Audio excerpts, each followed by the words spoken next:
ایک خوبصورت چھوٹی سی شہزادی تھی جس کا نام آہنی تھا۔ آہنی کا دل بہت نرم اور معصوم تھا اور وہ اپنی خوبصورت دنیا میں خوش رہتی تھی۔ اس کی سلطنت ایک جادوی جنگل کے درمیان میں واقع تھی جہاں درختوں کی شاخوں پر رنگین پھول کھلتے تھے اور ہر طرف پرندے میٹھی آواز میں گاتے تھے۔ ایک دن آہنی کو ایک پراسرار انار ملا جو کسی جادوگر نے اسے دیا تھا۔ وہ انار انتہائی عجیب تھا کیونکہ اس کے اندر سے چمکدار روشنی نکلتی تھی۔ آہنی نے انار کو ہاتھ میں پکڑا اور اچانک ایک جادوی آواز سنائی دی، میں تمہاری خواہشیں پوری کر سکتا ہوں لیکن تمہیں ایک کام کرنا ہوگا۔ آہنی نے سر ہلایا، کیا کام ہے؟ انار نے کہا، تمہیں اپنے دل کی سچائی کو تلاش کرنا ہوگا۔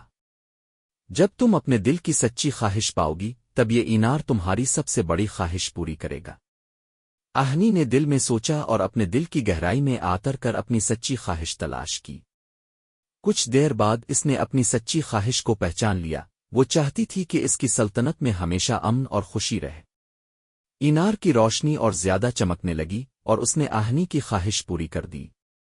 اس دن کے بعد آہنی کی سلطنت میں خوشی کا دورہ رہا اور وہاں ہر کسی کی زندگی میں محبت اور سکون آیا۔ آہنی نے سیکھا کہ سچی خواہش ہمیشہ دل سے نکلتی ہے اور جب دل صاف ہو تو دنیا بھی جادوی ہو جاتی ہے۔ Thanks for watching. Like, subscribe and share.